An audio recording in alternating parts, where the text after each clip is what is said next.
Now listen close, because my buddy Chuck swears this happened. And Chuck ain't the kind of man to lie unless he's talking about fish, truck mileage, or why he was late to church.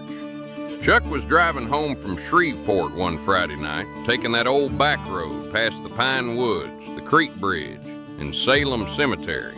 It was near midnight. The moon was low and the fog was crawling across the road like it had business somewhere. About 3 miles before the cemetery, Chuck saw a young lady standing on the shoulder. White sundress, wet shoes, hair moving even though there wasn't a bit of wind. She had her thumb out. Now Chuck's mama raised him right, so he pulled over and said, "Ma'am, you need a ride?" She smiled real soft and said, "Just up the road, please." The second she got in, that truck turned cold.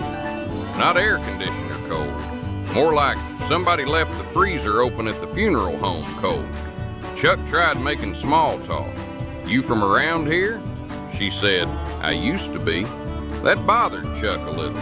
Then she started humming an old church hymn. Every now and then she'd cross herself and whisper, "Lord, watch over the ones still wandering."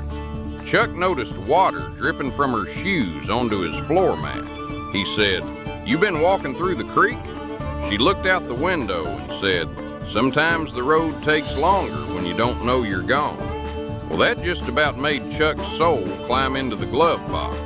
When they reached Salem Cemetery, she pointed at the iron gate and said, "This is where I get off."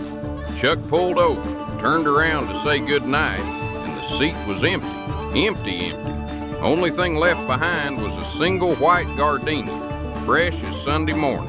Chuck mashed the gas so hard that old pickup fishtailed like a hooked catfish. He drove home praying out loud, mixing scripture, the Pledge of Allegiance, and one verse of Amazing Grace he didn't even know he remembered. Next morning, Chuck asked old Mrs. Calloway about a girl named Mary near Salem Cemetery. Mrs. Calloway went pale. She said, "Mary was my daughter. Died on that road 30 years ago.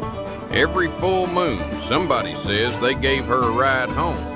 Chuck whispered, "Ma'am, I think I was one of them." Mrs. Calloway leaned in and said, "Did she leave you a gardenia?" Chuck nodded. She smiled and said, "Then you got off easy." She said, "Last fella she rode with got 3 flat tires and a note that said, 'You drive too fast.'" Chuck swallowed hard and said, "So Mary don't need a ride home?" Mrs. Calloway said, "No, baby, she knows the way." Chuck said, "Then why is she still hitchhiking?" Mrs. Calloway said, "Because even in the afterlife, a Southern woman ain't walking home in wet shoes."